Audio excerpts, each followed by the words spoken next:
आप सभी को जय मसीह की। एक बार फिर हम लोग पिता परमेश्वर को धन्यवाद दें कि परमेश्वर ने हमें इस समय तक संभाला ताकि हम परमेश्वर की महिमा करें। और अब वो समय आ पहुंचा है कि परमेश्वर के हम शक्तिशाली, सामर्थी और बलवंत वचन को सुने जो हमारे जीवन की सबसे बड़ी आशीष है। जब परमेश्वर का वचन हम सुनते हैं वो हमारे जीवन को पूरी तौर से बदल देता है और नया कर देता है।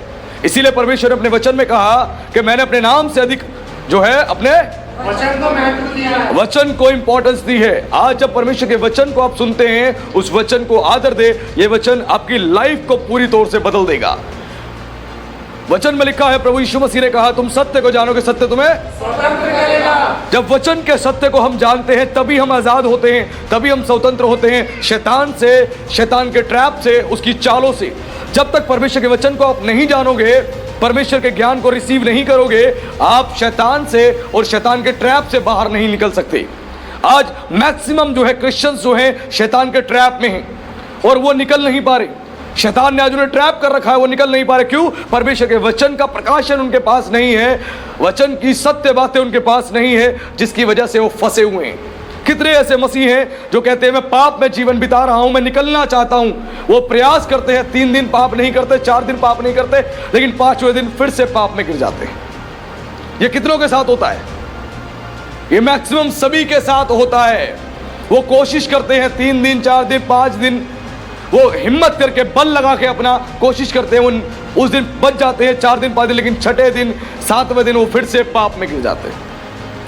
वो बहुत कोशिश करता है मैं गंदा ना सोचूं, किसी के बारे में गंदा ना सोचूं, लेकिन अचानक से फिर से गंदे थॉट्स आते हैं।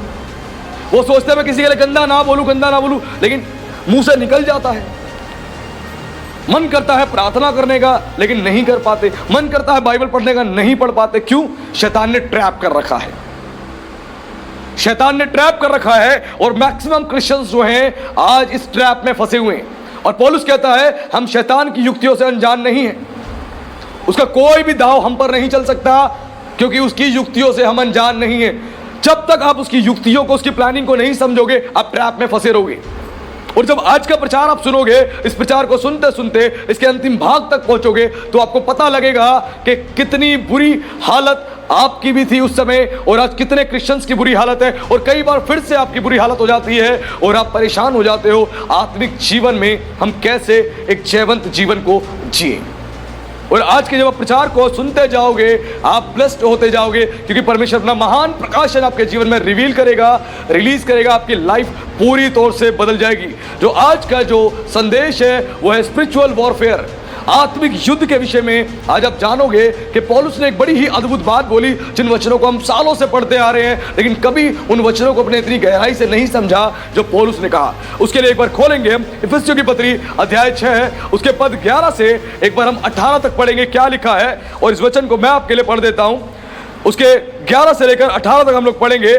लिखा है, परमेश्वर के सारे हथियार बांध लो कि तुम शैतान की युक्तियों के सामने खड़े रह सको, क्योंकि हमारा यह मलयुद्ध लहू और मांस से नहीं, परंतु प्रधानों से, अधिकारियों से और इस संसार के अंधकार के हाकिमों से है, और उस दुष्ट और दुष्टता की आत्मिक सेनाओं से जो आकाश में हैं।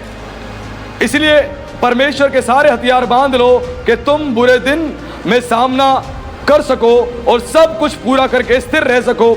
इसलिए सत्य से अपनी कमर कसकर और धार्मिकता की झिलम पहनकर और पांव में मेल के सुसमाचार की तैयारी के जूते पहनकर और इन सब के साथ विश्वास की ढाल लेकर स्थिर रहो, जिससे तुम उस दुष्ट की सब जलते हुए तीरों को बुझा सको, और उद्धार का टोप और आत्मा की तलवार जो परमेश्वर का वचन है ले लो, और हर समय और हर प्रकार से आत्मा में प्रार्थना करते और विनती करते रहो, और इसीलिए जागते रहो कि सब पवित्र लोगों के लिए लगातार विनती किया करो। Hallelujah, hallelujah. जब पौलुस इन वचनों को, इन बातों को बता रहा था इफिसियों की कलीसिया को, उनको वो सचेत कर रहा था, उनको वार्न कर रहा था, उनको बार बार समझाने का प्रयास कर रहा था कि शैतान से जो तुम लड़ना चाहते हो, शैतान को हराना चाहते हो, तुम्हें उसके लिए क्या करना होगा। आज लोग शैतान से लड़ना चाहते हैं, उससे युद्ध करना चाहते हैं, लेकिन उनको पता ही नहीं हम कैसे युद्ध करेंगे, उनको समझ ही नहीं है। इसलिए पौलुस ने बताया जो गंदे विचार तुम्हारे अंदर आते हैं, जो तुम बार बार पाप करते हो, पाप में गिर जाते हो, शैतान तुम्हें ट्रैप कर लेता है। क्यों होता है ऐसा? उसने बोला कि तुम्हारा जो युद्ध है वो इंसानों के साथ नहीं है, मांस और लहू के साथ नहीं है। अगर हमारा युद्ध इंसानों के साथ होता हम कब के जीत जाते, हम कब के ही जीत जाते अगर इंसानों के साथ हमारा युद्ध होता तो। लेकिन हमारा युद्ध इंसानों के साथ नहीं है। पौलुस ने बताया कि तुम्हारा युद्ध जो इंसानों के साथ नहीं है, वो शैतान के साथ है, शैतान की सेना के साथ है, उसके प्रधानों के साथ है, उसके अधिकारियों के साथ है और अंधकार के हाकिमों के साथ है। जो तुम्हारा युद्ध है, उसने समझाया जो स्पिरिचुअल वॉरफेयर है इसको समझे। स्पिरिचुअल वॉरफेयर जो आत्मिक युद्ध है, इस आत्मिक युद्ध के बारे में सीखना जरूरी है। और यह आत्मिक युद्ध किसी व्यक्ति का ऐसा नहीं 10 साल बाद होगा, यह प्रतिदिन होता है। जब एक व्यक्ति प्रभु यीशु मसीह पर विश्वास कर लेता है, विश्वास करते ही जब उसकी आत्मा का उद्धार हो जाता है, उसके बाद ही उसका यह युद्ध चालू हो जाता है। शैतान के साथ उसका युद्ध चालू हो जाता है। और जब ये पौलुस इस बात को कह रहा था, इस बात को कहते समय उसने जो रोम के सिपाही होते थे, जो रोम के सोल्जर्स होते थे, जो कवच पहनते थे, जो मुकुट पहनते थे, वो हेलमेट पहनते थे, उन तमाम चीजों को देखते हुए ही उसने इन तमाम हथियारों को यहां पर बताया है। एक मसीह विश्वासी जब प्रभु पर विश्वास करता है और प्रभु को अपना जीवन देता है, वो सीधे तौर पे आत्मिक युद्ध में आ जाता है। आत्मिक युद्ध में आ जाता, भले ही वो आत्मिक युद्ध में शामिल हो चाहे ना हो, लेकिन वो सीधे तौर पे आत्मिक युद्ध में आ चुका है। अब दो ही काम हो सकते हैं, या तो अपने शत्रु को तुम मारो या वो तुम्हें मारेगा। जब किसी युद्ध में आप शामिल हो जाते हो तो उसके बाद आपके पास एक ही ऑप्शन है, दो ही ऑप्शन है, या तो अपने शत्रु को मारो या फिर उससे मार खाओ। तुम नहीं मारोगे वो तुम्हें मारेगा, तुम उसको नहीं मारोगे तो वो तुम्हें मारेगा। इसीलिए पौलुस ने इस बात को बोला कि अगर तुम्हें इस युद्ध को जीतना है, इस बैटल को जीतना है, इस बैटल को जीतने के लिए, इस युद्ध को जीतने के लिए तुम्हें परमेश्वर के हथियारों को लेना पड़ेगा। तुम परमेश्वर के हथियार जब तक नहीं लोगे, युद्ध लड़ भी नहीं पाओगे। तुम्हें लगता है हम ऐसे ही युद्ध लड़ लेंगे। आज मसीहियों ने बहुत सारे अपने प्री कॉन्सेप्ट बना रखे हैं, बहुत सारे अपने प्री कॉन्सेप्ट बना रखे हैं, यानी ख्याली पुलाव बना रखे हैं। क्या कि प्रभु यीशु मसीह के लहू से हम कवर्ड हैं, यीशु के लहू से हमें सुरक्षा मिली हुई है, तो शैतान हमारा कुछ नहीं कर सकता। लेकिन इन वचनों में हम पढ़ते हैं तो कहां पर उन बातों का जिक्र है? कहीं नहीं है। यह बहुत बड़ी गलतफहमी है मसीहियों की, बहुत बड़ी गलतफहमी है, क्योंकि वो वचनों को पढ़ना नहीं चाहते, केवल प्रार्थना करते हैं प्रभु तेरे लहू से हम कवर्ड कर रहे हैं अपने आप को, अपने घर को, अपने परिवार को आशीष देना, आमीन। उनको पता ही नहीं है कि परमेश्वर का वचन तुम्हें युद्ध कैसे लड़ना है वो सिखा रहा है। और यहां हम पढ़ रहे हैं जो क्रिश्चियंस ने अपने सालों से, सैकड़ों सालों से अपने प्री कॉन्सेप्ट जो बना रखे हैं, ख्याली पुलाव बना रखे हैं कि यीशु से हम प्रार्थना करेंगे, यीशु के लहू से हम कवर्ड है, तो हमारी सुरक्षा की जिम्मेदारी यीशु की है और यीशु ही करेगा। हमारा काम तो है केवल आओ चर्च में आराधना करो, प्रार्थना करो, घर जाओ, खाना खाओ और सो जाओ। यह एक बहुत बड़ी गलतफहमी है। पौलुस ने यहां पे बताया कि तुम प्रभु की शक्ति और उसकी शक्ति के प्रभाव में बलवंत बनो, ताकि शैतान की युक्तियों के सामने खड़े रह सको। तुम्हें युद्ध लड़ना पड़ेगा, तुम युद्ध लड़ोगे, यीशु मसीह नहीं लड़ेगा। वो अपना युद्ध लड़के जीत के वो स्वर्ग में विराजमान है। अब तुम्हें अपना युद्ध लड़ना है और जीत के तुम्हें स्वर्ग में विराजमान होना है। Hallelujah, hallelujah. यीशु अपना युद्ध लड़के जीत के चला गया है। अब तुम्हारी बारी है, कलीसिया की बारी है, हर विश्वासी की बारी है कि तुम अपना युद्ध स्वयं तुम्हें लड़ना पड़ेगा। और लड़ने से पहले तुम्हें प्रभु और प्रभु की शक्ति के प्रभाव में बलवंत होना पड़ेगा, बलवंत होना पड़ेगा। जब बलवंत बनोगे तभी शैतान की युक्तियों के सामने खड़े रह सकोगे, यानी डिफेंस कर पाओगे। उस पर अटैक तो बाद में कर पाओगे, पहले डिफेंस ही कर लो। शैतान को आज क्रिश्चियंस ने बड़ा लाइटली समझा हुआ है, बड़ा हल्के में ले रखा है। शैतान को बड़ा लाइटली और बड़ा हल्के में ले रखा है। शैतान को वो हमारा कुछ नहीं करेगा, प्रभु हमारे साथ है, प्रभु हमारे साथ है, प्रभु हमारे साथ है, वो कुछ नहीं कर सकता। और उनके जीवन में काम कर रहा है, वो बैठा हुआ है और उनको पता ही नहीं है वो कैसे गेम कर रहा है, उनके साथ प्ले कर रहा है बाहर बैठ के। जैसे बच्चा वीडियो गेम खेलता है और वो जो दूसरा प्लेयर होता है दूसरे को घूसे मारता है, वो उसको पंच मारता है, वो यहां से ऑपरेट कर रहा है, शैतान बाहर से बैठ के ऑपरेट कर रहा होता है, क्योंकि वो उसके कंट्रोल में ऑलरेडी है वो विश्वासी। वो कंट्रोल में, बाहर से वो खेल खेल रहा है कि मुझे क्या करना है, और मसीह विश्वासी ट्रैप हो चुके हैं कि वो हमारा कुछ नहीं कर पाएगा। इफिसियों 2:2 में क्या लिखा है? साफ शब्दों में लिखा है, जो परमेश्वर की आज्ञा नहीं मानते हैं, जो परमेश्वर की आज्ञा नहीं मानते हैं, जो परमेश्वर की आज्ञा नहीं मानते हैं, वो आज भी 2024 में भी वो दुष्ट आत्मा और शैतान के द्वारा चलाए चलते हैं, आज भी। और वो कह रहे हैं कि नहीं, हमारे जीवन में पवित्र आत्मा काम कर रहा है। पवित्र आत्मा यदि काम कर रहा है तो क्यों पाप में लिप्त हो रहे हो, क्यों पाप में जीवन जी रहे हो? और आज मसीह लोग समझना ही नहीं चाह रहे। उनके जीवन में जो परेशानियां हैं, जो तकलीफें हैं, जो मुसीबतें हैं, वो समझना ही नहीं चाह रहे। किस वजह से? वो सीधे तौर पे अन आज्ञाकारिता की वजह से। वो परमेश्वर की आज्ञा का उल्लंघन कर रहे हैं, इसीलिए परेशान हैं। और अब जानकर हैरान हो जाओगे, आज मसीह लोग इस बात का एहसास करना भी नहीं चाहते कि हमने कोई गलती करी है, और वो पश्चाताप करना भी नहीं चाहते कि हमने कोई गुनाह किया है, और वो मानते भी नहीं कि हमने कोई गलती करी है। क्या कहते हैं? शैतान ने किया, शैतान ने किया, शैतान ने किया। शैतान जब तक तुम्हारा कुछ नहीं बिगाड़ सकता, जब तक तुम अन आज्ञाकारिता में नहीं आते। तुम परमेश्वर की आज्ञा का उल्लंघन करोगे, शैतान के लिए द्वार खुल जाता है। और जब तक तुम परमेश्वर की आज्ञा मानोगे, परमेश्वर तुम्हें सुरक्षा देगा। शत्रु आएगा तो सही, आंधी लेके, तूफान लेके, बरसात लेके, प्रभु ने कहा वो आएगा, वो भयानक तूफान लेके आएगा, भयानक से आंधी लेके आएगा, भयानक से बरसात लेके आएगा और तुझसे टकराएगा, लेकिन तेरा कुछ भी बिगाड़ नहीं पाएगा, नहीं पाएगा। तेरा कुछ भी बिगाड़ नहीं पाएगा। उस मसीह का, उस कलीसिया का, उस पासवान का वो कुछ भी नहीं बिगाड़ पाएगा। जो परमेश्वर के वचन पर खड़ा है, जो वचन पर खड़ा है, उसका कुछ भी नहीं बिगाड़ पाएगा। जब आज्ञाकारिता में रहते हो, परमेश्वर की सुरक्षा आपके साथ रहती है। जब अन आज्ञाकारिता में जाते हो तो उसके बाद शैतान के लिए द्वार खुल जाता है और वो आके मसीहों को परेशान करता है। और अन आज्ञाकारिता की वजह से मसीह लोग परमेश्वर से दंड पे दंड पाते रहते हैं, और मसीह लोग अन आज्ञाकारिता की वजह से परमेश्वर से दंड पे दंड पाते रहते हैं, क्योंकि परमेश्वर अपने बच्चों की क्या करता है? ताड़ना करता है, ताड़ना करता है। और अन आज्ञाकारिता की वजह से उनके जीवन में श्राप भी आते हैं, उनके जीवन में श्राप भी आने शुरू हो जाते हैं, क्योंकि परमेश्वर की आज्ञा का वो उल्लंघन कर रहे हैं। जब परमेश्वर की आज्ञा का उल्लंघन करते हैं तो हमारे जीवन में श्राप भी आ जाते हैं और परमेश्वर का दंड भी आ जाता है, और उसके बाद हम परेशान हो जाते हैं, हम क्या करें। कितने मसीहों को आपने देखा होगा, टॉप लेवल पे चले गए और वहां से धराशायी होकर नीचे आ गए। क्यों?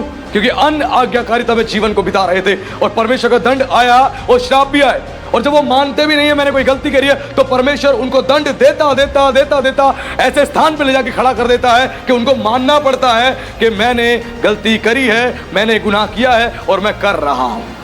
उनको मानना पड़ जाता है। इसीलिए बेहतर है गलती मान ले, नहीं तो परमेश्वर दंड देता देता ऐसे स्थान पे ले जाके खड़ा कर देगा कि आपको मानना पड़ेगा, आपको मानना पड़ेगा, और आप उस बात से पीछे नहीं हट सकते। और ये केवल अन आज्ञाकारिता की वजह से होता है। इसीलिए आज इस बात को समझे, पौलुस जो है वो इस लेटर में अपने परमेश्वर के वचनों में वो अद्भुत बातों को प्रकट कर रहा था। अगर शैतान से तुम्हें लड़ना है तो पहले बलवंत होना पड़ेगा, परमेश्वर के वचन में बलवंत होना पड़ेगा, मजबूत होना पड़ेगा। आज परमेश्वर के वचन की समझ और परमेश्वर के वचन की अंडरस्टैंडिंग जब तक आपके पास नहीं होगी, आप समझ ही नहीं पाओगे क्या हो रहा है, ये क्या हो रहा है, शैतान कैसे कैसे ट्रैप करता है। आज आप जानोगे, आज आप सीखोगे।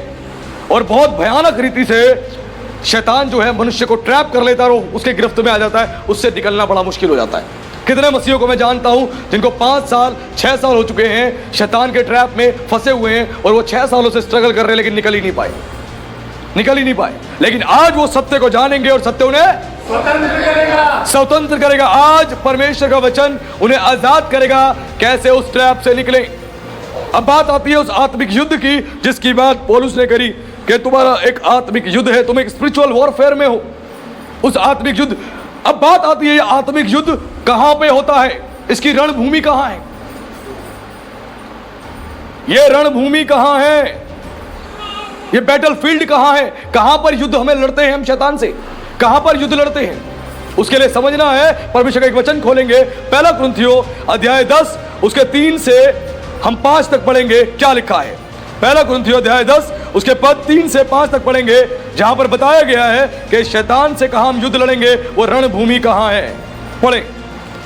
क्योंकि यद्यपि हम शरीर में चलते फिरते हैं तो भी शरीर के अनुसार नहीं लड़ते, क्योंकि हमारी लड़ाई के हथियार शारीरिक नहीं पर गढ़ों को ढा देने के लिए परमेश्वर के द्वारा सामर्थ्य है।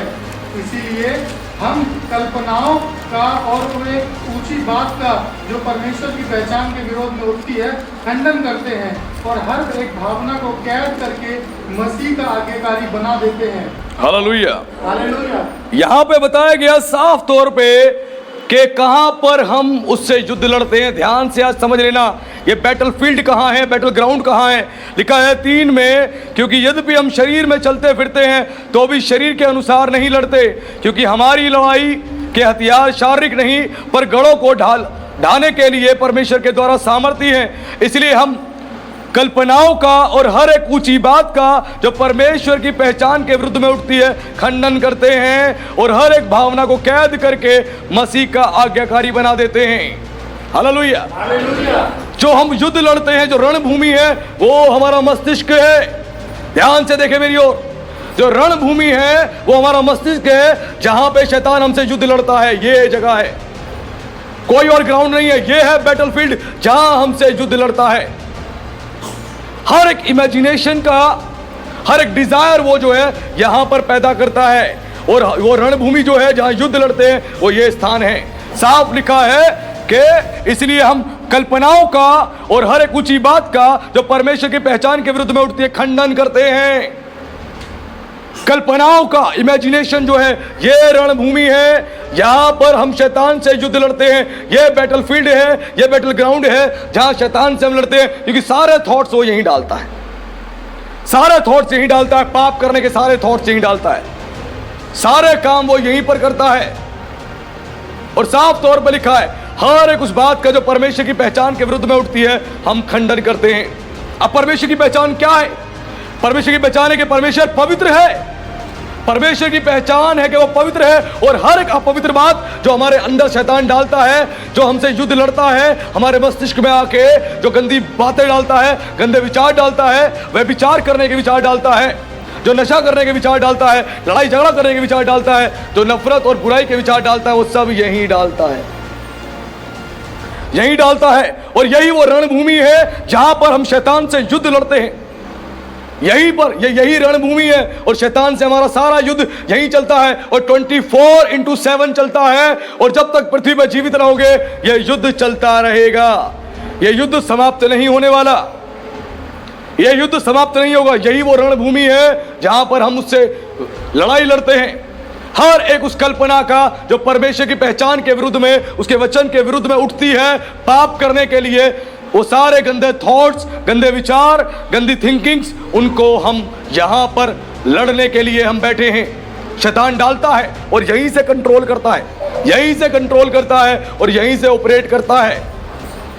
यहीं से इस बात को सीख लें, साफ तौर पे इस बात को समझे। और पौलुस ने साफ तौर पे जो शरीर की बात बोली वो मस्तिष्क को ही बताया। पौलुस ने जो साफ तौर पे जो शरीर की बात बोली, शरीर की, वो मस्तिष्क को ही बताया। सारा युद्ध आपका जो है मस्तिष्क में चलता है। यही वो बैटलफील्ड है जहां शैतान से हम युद्ध लड़ते हैं। ध्यान रखना, यही वो जगह है, कोई दूसरी जगह नहीं है कि सोचो हम बाहर दुनिया में जाके युद्ध लड़ेंगे, उससे हम किसी दूसरी दुनिया में जाके युद्ध लड़ेंगे, नहीं। इसी मस्तिष्क की बात करिए। हर एक उस कल्पना का जो परमेश्वर के वचन, उसकी पहचान के विरुद्ध में उठती है, अपवित्रता वाली बातें, व्यभिचार वाली बातें, नशे वाली बातें, गंदे विचार, सारे वो डालता है। उसका डालने का काम है, उसका डालने का काम है। और पिछले दिनों में जब प्रचार किया था मैंने आपको बताया था, एक दुष्ट आत्मा है जिसको लॉर्ड ऑफ फ्लाइज कहा जाता है, जिसका काम है गंदे थॉट्स डालना। और मैंने एक एग्जाम्पल दिया था आपको, इजराइल में जो चरवाहे होते थे, जब वो भेड़ों को चराया करते थे, एक भीषण गर्मी में जब भेड़ों को चराया करते थे, तो उस दौरान पे जो क्या होता था, जो भेड़ें होती थी, भेड़ों के सर पे मक्खी आके बैठ जाती थी, और मक्खी बैठ के अंडे दे देती थी, और जिसकी वजह से उनके सर में खुजली चालू हो जाती थी। और जो भेड़ें होती थी, उस खुजली को करने के लिए वो दीवार से, चट्टान से अपने सर को रगड़ती पूरी तरह से लहूलुहान कर लेती थी, और खून से वो सन जाती थी। तो चरवाहा क्या करता था, वो जैतून का तेल लेता था और वो उसके बाद उसके सर पे और उसके नाक पे लगा देता था, जहां मक्खियां बैठ के अंडे देती थी और जो उनको इरिटेशन होती थी नाक पे और सर पे, वहां पे वो तेल लगाता था जैतून का, ताकि अगर मक्खियां अंडे दे तो फिसल के गिर जाए, फिसल के गिर जाए। इसलिए दाऊद क्या बोलता है भजन संहिता 23 में, बोलता है उसने मेरा अभिषेक किया है और मेरे सर पे तेल मला है, तेल मला है, पवित्र आत्मा का तेल मला। जब पवित्र आत्मा का तेल आप पे मला होगा, थॉट्स तो आएंगे, कल्पनाएं आएंगी, लेकिन वो फिसल जाएंगी, वो नीचे गिर जाएंगी। और जब पवित्र आत्मा से भरे हुए नहीं रहोगे, थॉट्स आएंगे और बैठ जाएंगे और आपको इरिटेशन होगी, आपको इरिटेशन होगी। जैसे उनके सर में इरिटेशन होती थी, नाक में इरिटेशन, अब वो क्या करे खुजली मिटाने के लिए, वो खुजली मिटाने के लिए दीवार से नाक को रगड़ते थे और लहू लुहान हो जाते थे। वैसे जब गंदे थॉट विचार आते हैं तो क्या होता है, बेचैनी होती है, इरिटेशन आती है। अब क्या करें, दारू पी लेते हैं, क्योंकि दारू की वो बेचैनी हो रही है, वह विचार की बेचैनी हो रही है, रहा ही नहीं जा रहा, क्या करें, गंदी फिल्में देख लेते हैं, रहा ही नहीं जा रहा, वो डालता है और उसके बाद हमें बेचैनी होती है, इरिटेशन होती है। ऐसी दुष्ट आत्माओं का सरदार जो बाल जबूब है, वो पूरी तौर से गंदे गंदे थॉट्स, गंदे गंदे विचार डालता है और क्रिश्चियंस जो है उस विचार में ट्रैप हो जाते हैं, वो फंस जाते हैं। इसीलिए जब आपके अंदर गंदा विचार आए आपकी कलीसिया के लोगों के विषय में, किसी अन्य व्यक्ति के विषय में, तो सतर्क हो जाएं उसी समय और समझ जाए कौन है जो आपके साथ खेल खेल रहा है। इसलिए पौलुस ने कहा उसका कोई भी दांव हम पर नहीं चलेगा, कोई भी दांव नहीं चलेगा, क्योंकि हम उसकी युक्तियों से अनजान नहीं है। उसकी सारी चाल हम जानते हैं। तू क्या चलेगा, तू चल चल, कितनी चाल चलेगा तू।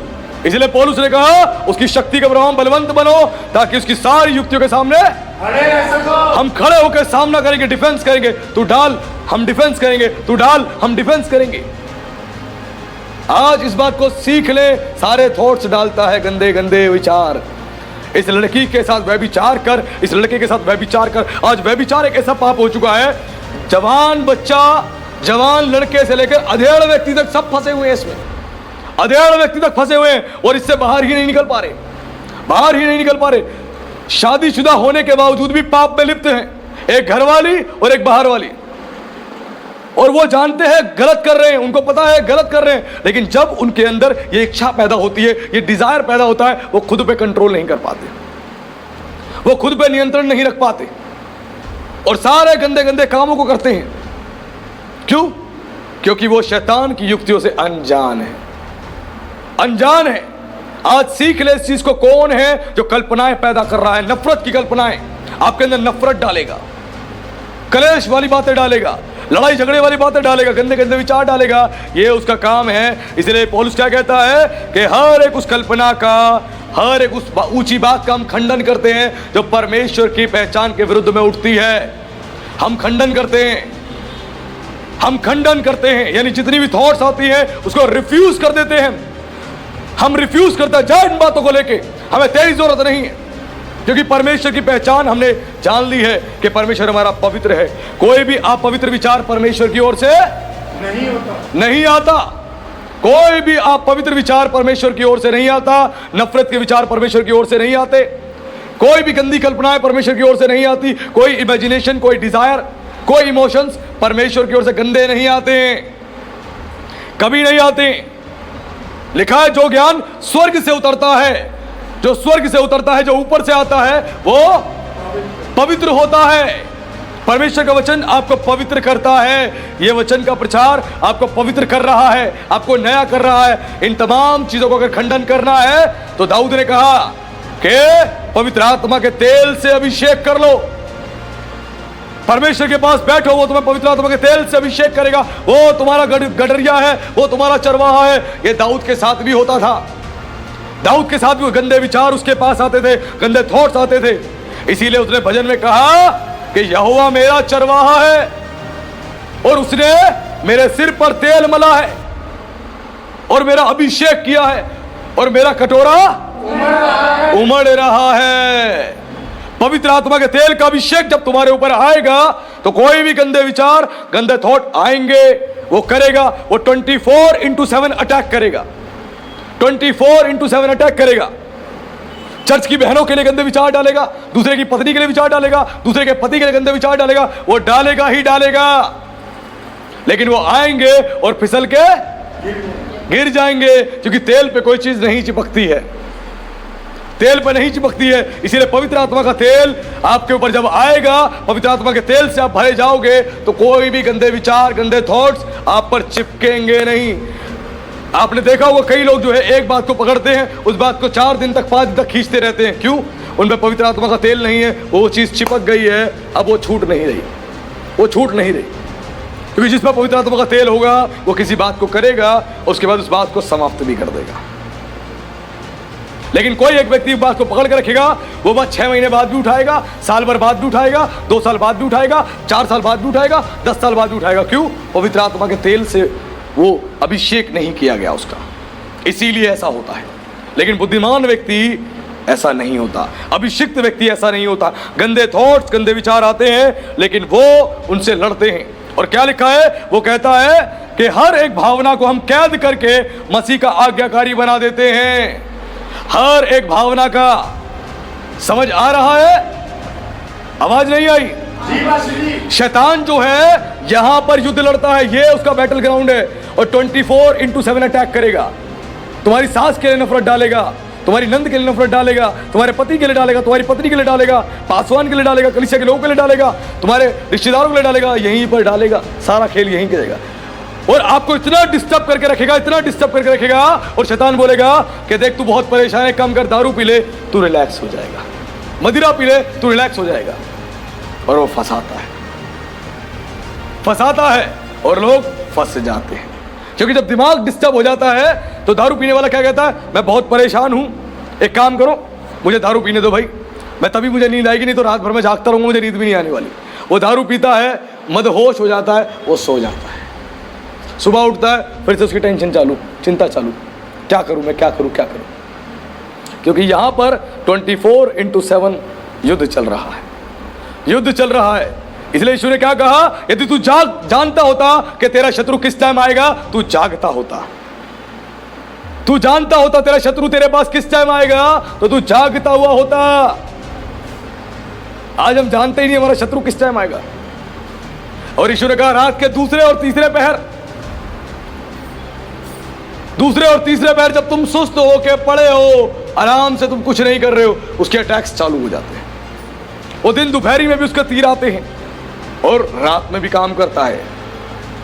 मसीह लोग आज एक्टिवली परमेश्वर के राज्य के लिए काम नहीं कर रहे हैं, क्योंकि वो सुस्त हो चुके हैं। लेकिन शैतानवादी लोग जो हैं, जो शैतान को मानने वाले लोग हैं, वो सोते भी नहीं हैं। एक ऐसे शैतानवादी व्यक्ति के बारे में जब मैं रिसर्च कर रहा था, मैं उसके बारे में पढ़ रहा था, तो मैंने क्या देखा? एक व्यक्ति था अमेरिका का, लॉस एंजलिस का एक शैतानवादी व्यक्ति था। वो पूरे दिन में 24 घंटे में केवल 2 से 3 घंटे ही सोता था, 2 से 3 घंटे ही सोता था। और जिसमें भी शैतान उसको सोने नहीं देता था और कहता था मेरे काम में लगा रहे, काम में लगा रहा। और वो क्या करते थे? वो जगह जगह जाते थे और लोगों के घरों के बाहर, क्रिश्चियंस के घरों के बाहर जहाँ क्रॉस लगे, वो उनके घरों में श्राप देते थे, मुंह से श्राप दे दे के जाते थे। चर्चिस को देख के श्राप देते थे, क्रिश्चियंस को बाइबल हाथ में देके उनको श्राप देते थे। वो श्राप देने में लगे रहते थे, क्योंकि वो जानते हैं हम जो मुंह से बोलेंगे ये लोगों पर पड़ेगा। इसीलिए तो प्रभु ने चेतावनी दी, याकूब ने कहा एक ही मुंह से श्राप और एक ही मुंह से आशीष नहीं निकलती। इसीलिए, और हम जिस मर्जी को श्राप दे देते हैं। किसी ने हमें परेशान किया, तेरा बेड़ा गर्क हो, तेरा नाश हो जाए, तेरा सर्वनाश हो जाए, तेरी आवाज चली जाए, तू मर जाए। हम ये सोच के बहुत कुछ बोलना शुरू कर देते हैं, लेकिन हम नहीं जानते हमारी जुबान प्रभु ने क्या बनाई है। सीख ले इस बात को, मैं बार बार सिखाता हूं। आपकी जुबान में बहुत ताकत है, बहुत सामर्थ्य है, सही यूज करें इसका, सही यूज करें। अपने बच्चों के ऊपर ब्लेसिंग्स को रिलीज करें, मत बोले उल्टा। आपकी जुबान की बातें उनकी लाइफ में काम कर जाएंगी। डांटो, फटकारो, सिखाओ वचन के आधार पे। किसने कहा मत डांटो, किसने कहा मत सिखाओ, किसने कहा छड़ी मत उठाओ, सब कुछ वचन के आधार पे। बाइबल खोलो, पढ़ो, और कैसे बताया गया समझाने का तरीका, इसके हिसाब से सब कुछ परमेश्वर आपको सिखाएगा। इसीलिए ध्यान रखना, शैतान का युद्ध यहां चलता है। यही मस्तिष्क है जिसको उसने शरीर बोला। और पौलुस क्या बोलता है? वो बोलता है कि अपने शरीर को क्रूस पर मसीह की तरह चढ़ा दो, चढ़ा दो। और जिस शरीर की वो बात करता है, वो शरीर आपका मस्तिष्क है। क्योंकि जब किसी व्यक्ति का उद्धार होता है तो उसकी आत्मा का उद्धार होता है, मस्तिष्क का नहीं होता। मस्तिष्क का अगर उद्धार होता तो वो कहता, क्यों कहता कि तू अपने शरीर को तुम क्रूस पर चढ़ा दो, क्रूसीफाइड टू फ्लेश, अपने शरीर को क्यों क्रूस पर चढ़ाने की बात उसने बोली? क्योंकि हमारे मस्तिष्क का उद्धार नहीं हुआ है। 24/7 ये बैटल चलता है, ये युद्ध चलता है, हमारी आत्माओं का उद्धार हुआ है, आत्माओं का। इसलिए पौलुस क्या कहता है, मुझे इस पाप की देह से कौन छुड़ाएगा? क्या पौलुस का उद्धार नहीं हुआ था? क्या वो प्रभु का दास नहीं था? तो उसके बाद वो ऐसा क्यों कहता है? क्योंकि वो जानता था, एक सच्चाई से वो अवगत था, जिस सच्चाई से आज मसीह लोग अवगत नहीं है। आज सोचना है और समझना है शैतान कैसे ट्रैप करता है, सारी गंदी कल्पनाएं, गंदे विचार डालता है। और अगर आपने कोई भी गंदी कल्पना, गंदे विचार उस पर मन लगा लिया तो उसके बाद उसने फंदे में आपकी टांग को फंसा लिया। अब उसकी मर्जी है आपके साथ क्या करेगा। आपने गंदे विचारों पर मन लगाया, वो रस्सी में आपकी टांग फंस गई, उसके बाद वो खींचता आपसे इतने पाप करवाएगा, आपका निकलना मुश्किल हो जाएगा। मैं कैसे निकलूं, मैं कैसे बाहर निकलूं? बहुत मुश्किल हो जाएगा आपका निकलना। क्योंकि पुराना मनुष्यत्व है, जिसको आपने यीशु मसीह के बपतिस्मे के साथ गाड़ दिया है, ध्यान रखना, जो गाड़ दिया है, आपने पुराने मनुष्यत्व को गाड़ दिया है, वो इस मस्तिष्क में गड़ा हुआ है। इस मस्तिष्क में यही वो बैटल ग्राउंड है, यही बैटलफील्ड है जहां आपका युद्ध चलता है। आपने गाड़ दिया है, क्योंकि जब अपने उद्धार पाने से पहले जितने भी आपने पाप किए थे, गुनाह किए थे, वो सारा रिस्टोर यहां हुआ पड़ा है। सारी बातें आपको याद है कि आपने कितने कर्म कांड किए थे, क्या क्या किए थे, सब यही इस मस्तिष्क में। और जब पुराने मनुष्यत्व के साथ छेड़छाड़ कोई करता है तो उसके बाद गड़बड़ी हो जाती है। पुराने मनुष्यत्व के साथ छेड़छाड़ मत करना, वो मर चुका है, वो मर गया है। मरे हुए व्यक्ति के साथ छेड़छाड़ मत करो। आपका पुराना जीवन, पुराना मनुष्यत्व आपने क्रूस पर मसीह के साथ चढ़ा दिया, उसे दफना दिया। अब आप क्या कर रहे हो? अगर गंदी बातों पर, गंदे विचारों मन लगा रहे हो, पुराने मनुष्य को छेड़ रहे हो, तो आप फिर से कब्र में हाथ डाल रहे हो और उसको बाहर निकाल रहे हो। जब बाहर निकालोगे तो क्या आएगी? बदबू आएगी। आपके जीवन से, आपके स्वभाव से बदबू आएगी। हर एक व्यक्ति दूर भागेगा, कहेगा इससे दूर जाओ, इससे दूर जाओ, इसकी बोली अच्छी नहीं, इसका व्यवहार अच्छा नहीं, इसका जीवन अच्छा नहीं, सब दूर भागेंगे आपसे, क्योंकि आपने पुराने मनुष्यत्व को छेड़ दिया। कई विश्वासी जब प्रभु में नहीं आते, प्रभु में आने से पहले वो खूब दारू पीते थे, नशा करते थे, जुआ खेलते थे, व्यभिचार करते थे, लड़ाई झगड़ा करते थे, सारे गंदे काम करते हैं जिसको मुझे बताने की आवश्यकता नहीं है, डिस्क्राइब करने की जरूरत नहीं, आप सब समझदार हैं। वो सारे गंदे काम करते थे, लेकिन जब प्रभु को उन्होंने स्वीकार किया, उद्धार पाया, तो सारे पाप और गुनाह उन्होंने छोड़ दिए। दारू पीनी छोड़ दी, नशा छोड़ दिया, जुआ छोड़ दिया, व्यभिचार छोड़ दिया, गंदे के सारे काम छोड़ दिए। लेकिन दोबारा से उनके जीवन में जब ये सारे गंदे काम आने लग जाते हैं, तो इसका मतलब है पुराना मनुष्यत्व इन्होंने छेड़ दिया है। यानी फिर से उस मुर्दे को जो दफना दिया था, जो मार दिया था, जो गाड़ दिया था, क्रूस पे चढ़ा दिया था, फिर से उसको छेड़ दिया है। यानी पुराने काम फिर से आरंभ करते हैं। उसके बाद आप देखोगे उद्धार पाया व्यक्ति, उसके जीवन में आप देखोगे बहुत से पुराने पाप आपको दिखाई देंगे। वापस वो नशे में आ जाएगा, नशा करना आरंभ कर देगा, व्यभिचार आरंभ कर देगा, गंदी बातें, गंदे काम सारे आरंभ कर देगा। और ये कब होता है? ये जब होता है जब एक मसीह विश्वासी पवित्र आत्मा की संगति को छोड़ देता है, पवित्र आत्मा की संगति को छोड़ देता है, पवित्र लोगों की संगति को छोड़ देता है, कलीसिया की संगति को छोड़ देता है, वचन की संगति को छोड़ देता है, प्रार्थना करना छोड़ देता है। पुराना मनुष्यत्व उसका फिर से जीवित हो जाता है, और उसके बाद उसके जीवन में फिर से वो पुराने पाप और पुराने काम दिखाई देते हैं, फिर से दिखाई देते हैं। क्यों? क्योंकि उसने पुराने मनुष्यत्व को छेड़ दिया है। और साफ तौर पे पौलुस ने इस बात को बोला कि तुम्हारा जो युद्ध है, जो बैटल ग्राउंड है, वो तुम्हारा मस्तिष्क है, जहां पर शैतान काम करता है। इसलिए पौलुस ने रोमियो 12 में क्या बोला? अपने शरीर को जीवित, पवित्र और परमेश्वर को भाता हुआ बलिदान चढ़ाओ। यही तुम्हारी आत्मिक सेवा है। परमेश्वर को जीवित, पवित्र और भाता हुआ बलिदान चाहिए आपके जीवन से प्रतिदिन। पौलुस ने ये नहीं बोला कि क्रिसमस पे आके बलिदान चढ़ाओ, कि प्रभु जी आ गया मैं पवित्र होके, नहा धो के, परफ्यूम लगा के, बढ़िया वाला परफ्यूम लगाया मैंने, 5000 वाला, अच्छी खुशबू आ रही है, मैंने 10,000 का सूट पहना है प्रभु जी, मैं फेशियल करा के आया हूँ, ब्लीच करा के आया हूँ, मैं बालों में रिमॉन्डिंग करा के आया हूँ, कलर करा के आया हूँ। और उसके बाद प्रभु जी आया हूँ, आशीष देना, आज तो क्रिसमस है, तो बड़ा दिन है, मुझे भी गिफ्ट देना, प्रभु जी आशीष देना। एक दिन आ गए हैं बलिदान चढ़ाने के लिए, प्रभु कह रहा तेरा यह बलिदान मुझे प्रतिदिन चाहिए बेटा, प्रतिदिन। और ये आत्मिक बलिदान चाहिए मुझे, तेरा आत्मिक बलिदान।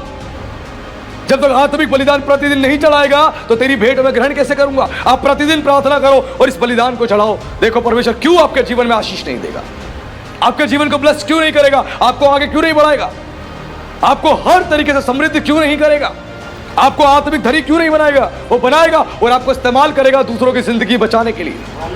हालेलुया, वो इस्तेमाल करेगा। इसीलिए जब संगति से आप दूर जाते हो आपके साथ खिलवाड़ हो जाता है। हर एक मसीह विश्वासी के साथ खिलवाड़ हो जाता है जब वो संगति से, प्रार्थना से दूर हो जाता है। और शैतान क्या बोलता है? तू तो पापी है, तूने बहुत पाप किया है, क्या करेगा बाइबल पढ़ के? तू इस लायक नहीं कि बाइबल पढ़े, तू इस लायक नहीं है तू प्रार्थना करे, तू पहले जीवन ठीक कर अपना, अभी मत कर। और ऐसा करते करते 1 साल, 2 साल, 3 साल, 5 साल, 20 साल, 25 साल, 40 साल, 60 साल, 90 साल, और उसके बाद साल ही साल खत्म पहुंचा देता है। सिर्फ एक थॉट को डाल के, तू पापी है, तू गुनहगार है, तू बाइबल नहीं पढ़ सकता, तू प्रार्थना नहीं कर सकता, तू दूर हो जा, दूर हो जा, नहीं कर सकता तू। शैतान मन में बोलता है पहले पवित्र तो हो जा, पहले पवित्र तो हो जा, तब तू प्रार्थना करियो, बाइबल पढ़ियो, तेरा जीवन ही ठीक नहीं है, ऐसे बोल के ट्रैप कर देता है, फंसा देता है। तू चर्च मत जा, तू बहुत पापी है, तू गुनहगार है, चर्च मत जा, छोड़ दे। तू एक काम कर, सुसाइड कर ले, मर जा, मर जा, सुसाइड कर ले, तूने गुनाह की है, पाप की है, चर्च में सबके सामने तेरी बदनामी हो गई है, घर में बदनामी हो गई, मोहल्ले में बदनामी हो गई है, एक काम कर, सुसाइड कर ले। हर एक कल्पना का, हर एक उस बात का जो परमेश्वर के पहचान के विरुद्ध में उठती है, हम खंडन करते हैं, उसे खंडन करना है। शैतान थॉट डालेगा सुसाइड करने के। कई विश्वासियों ने मुझे बताया कि पास्टर जी मेरे जीवन में एक समय ऐसा आया कि मेरे मरने का मैंने निर्णय कर लिया, मैं सुसाइड करने के लिए मैंने सोच लिया कि मैं सुसाइड कर जाऊंगा, मैं छत से कूद जाऊंगा, मैं जहर खा लूंगा, मैं गाड़ी के आगे चला जाऊंगा, मैं मर जाऊंगा, अपनी नसें काट लूंगा। क्यों? मैंने पाप किया, मैंने गुनाह किया, अब इसका कोई भी क्षमा नहीं, अब मैं क्या करूं, क्या करूं? मैंने बोला यीशु मसीह ने तेरे लिए बलिदान दे दिया है, तेरे लिए कुर्बानी दे दी है, तू संपूर्ण मन से फिर जा, तू संपूर्ण मन से पश्चाताप कर, संपूर्ण मन से प्रभु के पास आ, वो तुझे क्षमा करेगा ही करेगा। जब तू आए तो उड़ाऊ पुत्र की तरह आना, पूरा पश्चाताप करके, रियलाइज करके, पूरे मन से आना, और वो आएगा, आपको गले लगाएगा और आपको वस्त्र पहनाएगा, फिर से अपना बेटा बना के, अधिकारी बना के अंगूठी पहनाएगा।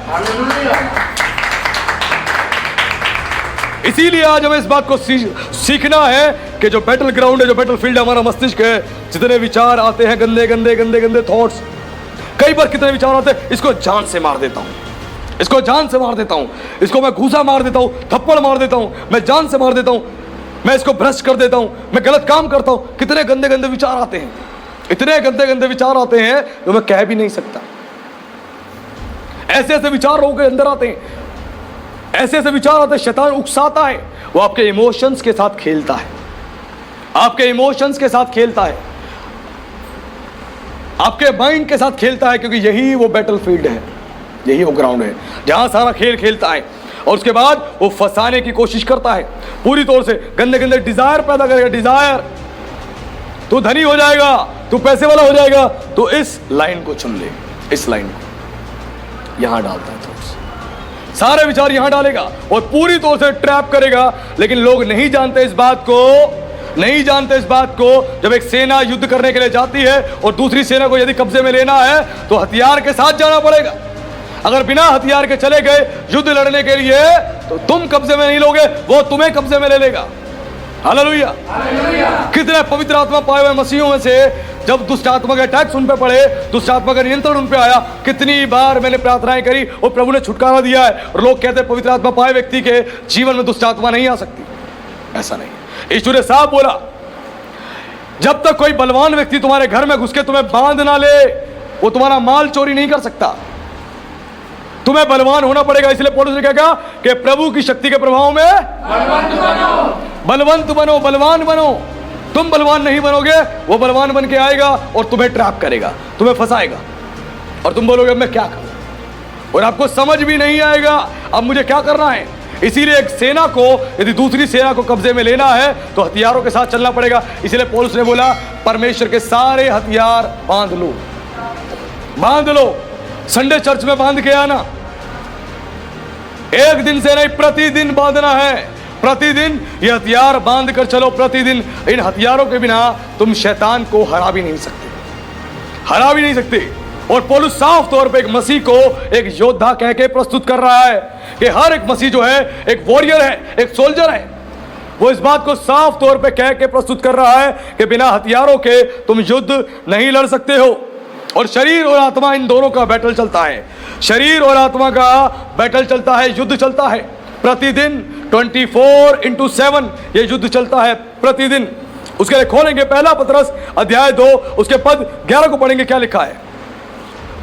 हे प्रियो, मैं तुमसे विनती करता हूँ कि तुम अपने आप को परदेशी और यात्री जानकर उन सांसारिक अभिलाषाओं से जो आत्मा से युद्ध करती हैं बचे रहो। Hallelujah, hallelujah. पौलुस ने साफ बोला, पतरस ने साफ शब्दों में बोला कि जानकर उन सांसारिक अभिलाषाओं से जो आत्मा से युद्ध करती है बचे रहो। सांसारिक अभिलाषाएं जो है आपकी आत्मा से युद्ध लड़ती हैं, यानी शैतान सारी कल्पनाएं यहां डालता है। यह है बैटल ग्राउंड जहां पर सारी सांसारिक कल्पनाएं अभिलाषाओं को डालता है।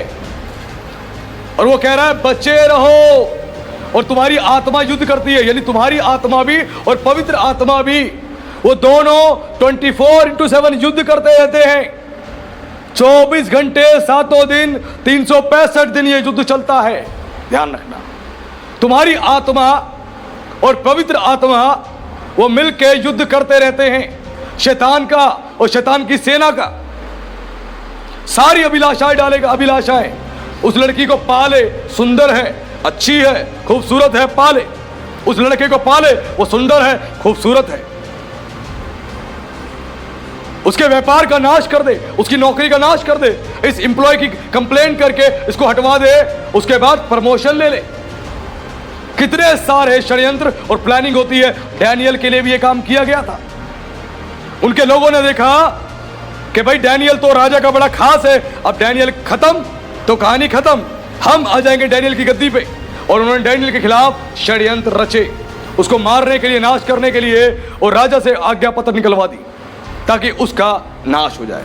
लेकिन डैनियल को तो परमेश्वर ने बचा लिया, लेकिन जिन्होंने कंप्लेंट करी, जिन्होंने षड्यंत्र रचा, उनका नाश हो गया। Hallelujah, hallelujah. आज इस बात को सीख लें, समझ लें, जितनी भी अभिलाषाएं हैं, जो गंदी गंदी अभिलाषाएं हैं, सांसारिक अभिलाषाएं हैं, सांसारिक अभिलाषाएं जो पैदा होती हैं। लग्जरी गाड़ी चाहिए, लग्जरी घर चाहिए, हमें तो यार्ड में घूमना है, हमें बहुत एंजॉय करना है दुनिया में। बुराई नहीं है इनमें भी, अच्छा घर पाना, अच्छी जगहों पे घूमना, कोई बुराई नहीं है, लेकिन इसके लिए रात दिन पागल होकर लगे रहना, इसमें बुराई है। लिखा वचन में जो धनी होना चाहता है वो अपने आप को नाना प्रकार के दुखों से छलनी कर लेता है।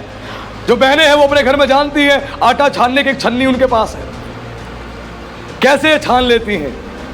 चाय छानने की एक छन्नी है, कैसे छान लेती हैं। चाय पत्ती ऊपर रह जाती है और चाय नीचे आ जाती है, वो जानती है। वैसे ही छलनी तुम हो जाओगे जो धनी होना चाहते हैं। धनी, मुझे पैसा चाहिए, 4 प्रॉपर्टी और खड़ी करनी है, 4 बंगले और खड़े करने हैं। प्रभु कहेगा लगा रहा पूरे दिन पागलों की तरह, तू छलनी हो जाएगा।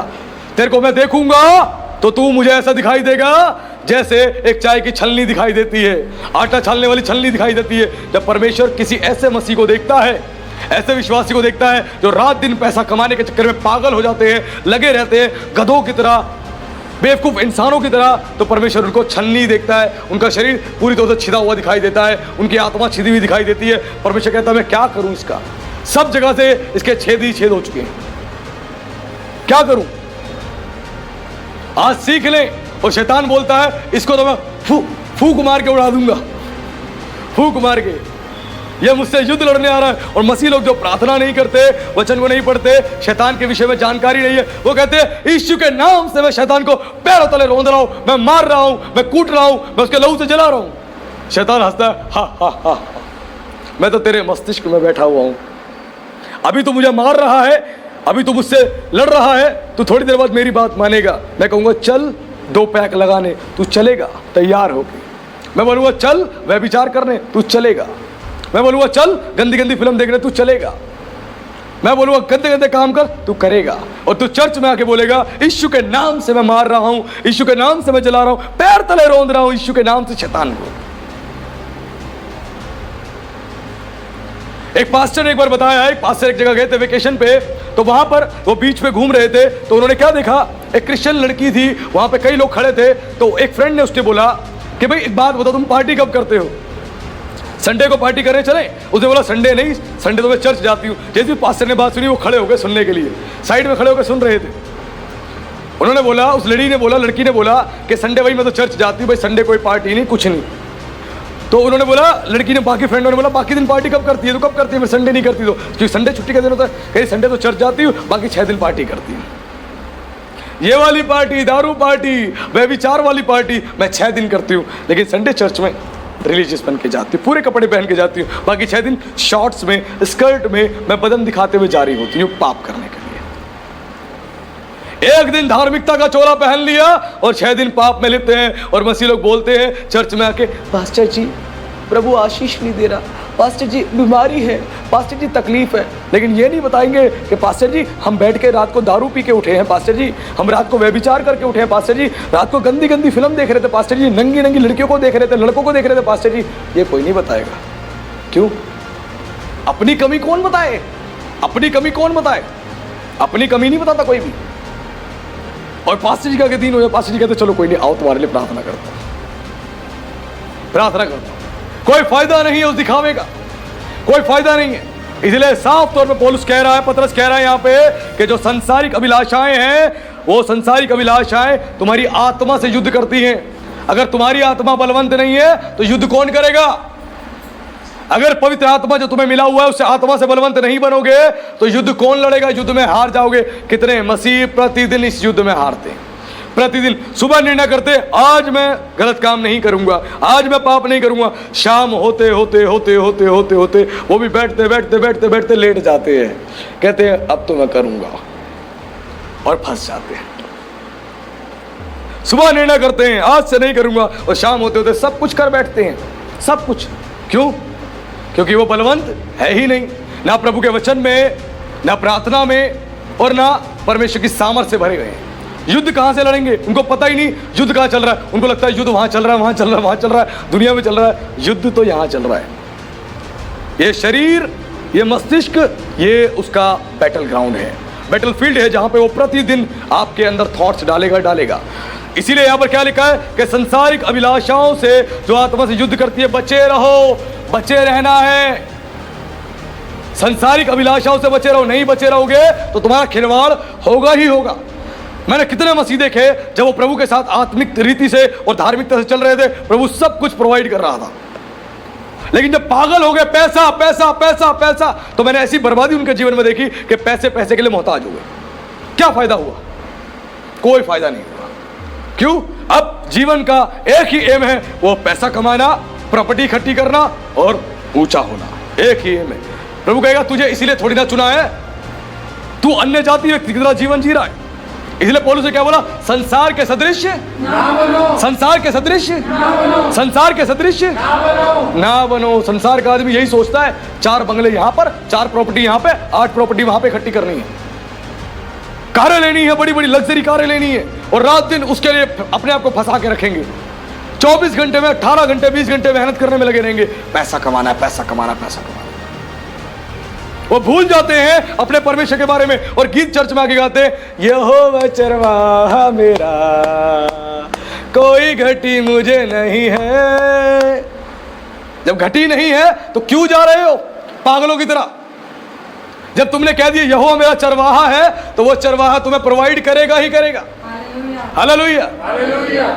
उस चरवाहे पे भरोसा नहीं है। अब अपनी बुद्धि, अपने ज्ञान, जो शैतान डाल रहा है, बुद्धि कल्पनाएं डाल रहा है, उस पर है विश्वास। जो डाल रहा है उस पर विश्वास है। हाँ बेटा मेहनत कर, पैसा कमा, बहुत कुछ करना है तुझे जिंदगी में, बहुत कुछ करना है, उस पर मन लगा लिया। जो वचन कह रहा है वचन पर मन नहीं लगाया। वचन पर कोई फायदा नहीं है ऐसे जीवन का जब हम शैतान के हाथ में पड़े रहेंगे, हम ट्रैप रहेंगे और बोलेंगे हम क्या करें, हमें समझ नहीं आ रहा हम क्या करें। साफ तौर पर इस बात को समझना है, इस युद्ध से बचना है तो अपने जीवन को सही करें। और यह रणभूमि है, यहीं पर आत्मिक युद्ध होता है 24/7, कहीं और नहीं होता। पिछले दिनों एक बहन ने मुझे बताया कि पास्टर जी मैं तो आपसे बहुत नाराज हो गई थी, इतना नाराज हो गई थी, मैंने सोचा अब आपसे बात ही नहीं करूंगी और मन में सोचा चर्च भी नहीं आऊंगी। मैंने पूछा ऐसा क्यों? तो मुझे बताया कि सेवा में आप एक जगह गए थे, आप मुझे लेकर नहीं गए, इसीलिए मुझे बहुत आप पे गुस्सा आया और मेरे मन में मैंने सोच लिया अब मैं आपसे बात भी नहीं करूंगी और मैं चर्च में भी नहीं आऊंगी।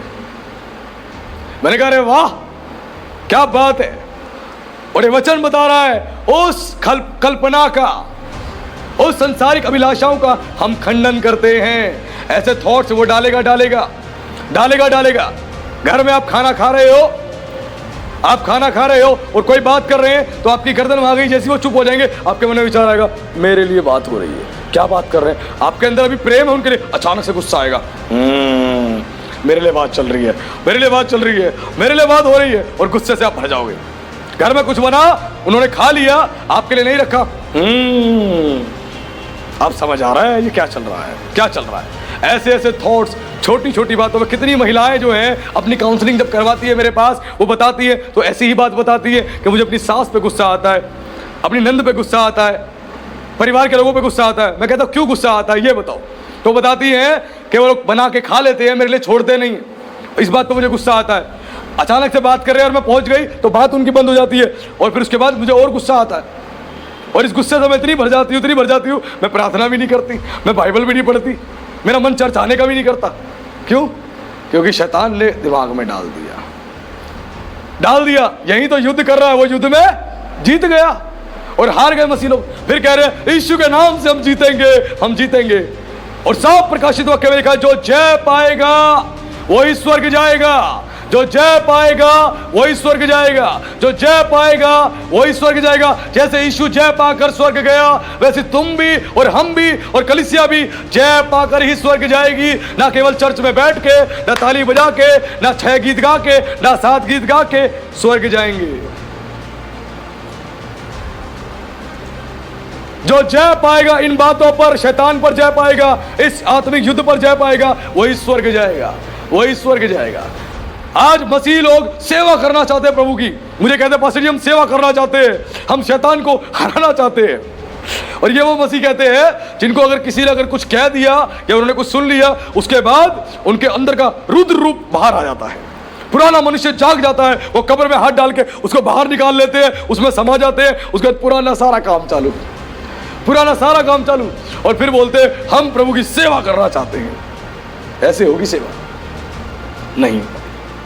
आज हमें सीखने की जरूरत है हम कितनी बड़ी गलती कर रहे हैं। इसीलिए यीशु ने क्या बोला एक व्यक्ति को जब वो कह रहा है कि प्रभु मैं भी तेरे पीछे पीछे चलना चाहता हूं, लेकिन पहले मुझे जाके अपने पिता को गाड़ने दे। यीशु ने बोला मुर्दों को अपने मुर्दे गाड़ने दे और तू मेरे पीछे हो ले। संसार के लोग मुर्दे हैं, वो मुर्दे कामों में लगे हैं, मुर्दे गाड़ने में। तुम उनके जैसे मत बनो। पौलुस कहता है तुम संसार के जैसे मत बनो। यीशु ने कहा मुर्दों की तरह तुम भी मुर्दे मत बनो, तुम मेरे पीछे हो लो। यानी जो संसार कर रहा है वो तुम्हें नहीं करना, जो संसार चल रहा है तुम्हें पीछे नहीं चलना। तुम संसार के व्यक्ति नहीं हो। पतरस क्या कहता है कि तुम परदेसी हो, तुम एक फॉरेनर हो, इस पृथ्वी पे तुम फॉरेनर हो। हमें कहां जाना है? वापस स्वर्ग जाना है। हमें स्वर्ग से हमें भेजा गया है और यहाँ पर संसार में आके हम संसारिक हो गए हैं, हम स्वर्गीय जीवन तो जी नहीं रहे और फिर हम कह रहे संसारिक जीवन जी के कि प्रभु तो अनुग्रह करता है, प्रभु तो दया करता है, वो माफ करता है, हम पाप करते रहेंगे वो स्वर्ग ले जाएगा। जैसे उस डाकू को लेकर गया जिसने जीवन भर पाप किया लेकिन माफी मांगी, स्वर्ग चला गया। ऐसी कई मसीह सोचते हैं हम जीवन भर पाप कर लेंगे, मरने के टाइम पे बुढ़ापे में जब लटक जाएंगे, टांगे लटक जाएंगी कब्र में, तो बैठ के प्रभु से पश्चाताप करके माफी मांग लेंगे और प्रभु सीधा ही स्वर्ग देगा। वाह रे वाह। देखो ये शैतान ने वचन को ट्रैप करके अंदर डाल दिया है और इतनी बड़ी गलतफहमी है मसीहों की, इतनी बड़ी गलतफहमी। पाप कर लो। और कई मसीह कहते हैं इस साल के अंतिम दिन तक मैं पाप करूंगा, इस महीने के अंतिम दिन तक पाप करूंगा, अगले महीने से मेरे पाप खत्म, बिल्कुल खत्म, मौका नहीं दूंगा मैं किसी को, मौका नहीं दूंगा मैं, पक्की बात है। अगला महीना खत्म, उसका अगला महीना खत्म, 1 साल खत्म, 2 साल खत्म, 3 साल खत्म, 4 साल खत्म, साल ही साल खत्म हो गए, लेकिन उनका पुराना जीवन खत्म नहीं हुआ। साफ तौर पे वचन में लिखा है, जब तुमने बपतिस्मा लिया तो तुमने मसीह को पहन लिया है, और जब तुम पाप करते हो तो मसीह को फिर से उतार के बाहर कर देते हो। और जब ऐसा करते हो तो तुम पर अनुग्रह नहीं, तुम्हारे अनाज्ञाकारिता के कारण तुम पर परमेश्वर का दंड आता है, परमेश्वर का श्राप आता है, और तुम परेशान हो जाते हो। और फिर बोलते हो हम क्या करें, हम क्या करें। आज ये सोचने और समझने की जरूरत है कि कितनी बड़ी गलती मसीह लोग कर रहे हैं। और गलातियों 5:17 में पौलुस क्या कहता है, शरीर और आत्मा ये दोनों एक दूसरे के विरोध में रहते हैं और दोनों युद्ध करते रहते हैं, युद्ध करते रहते हैं। आपके अंदर जो आत्मा है, और पौलुस फिर बता रहा हूं साफ तौर पे, वो शरीर को मस्तिष्क कह रहा है। इसीलिए पौलुस ने क्या बोला, तुम्हारे मन के नए हो जाने से तुम्हारा चाल चलन भी बदलता जाए। यानी तुम्हारे माइंड के नए हो जाने से, पुराना माइंड मर चुका है, तुमने मुर्दे को गाड़ दिया है, अब तुम नए हो चुके हो, जीवित हो चुके हो। तुम्हारा माइंड जो है ये जब बैटल ग्राउंड है, इसके नए हो जाने से तुम्हारा चाल चलन भी बदलता जाए। और यहां पौलुस साफ कह रहा है कि शरीर और आत्मा, इन दोनों के अगेंस्ट जो है एक बैटल चलता है।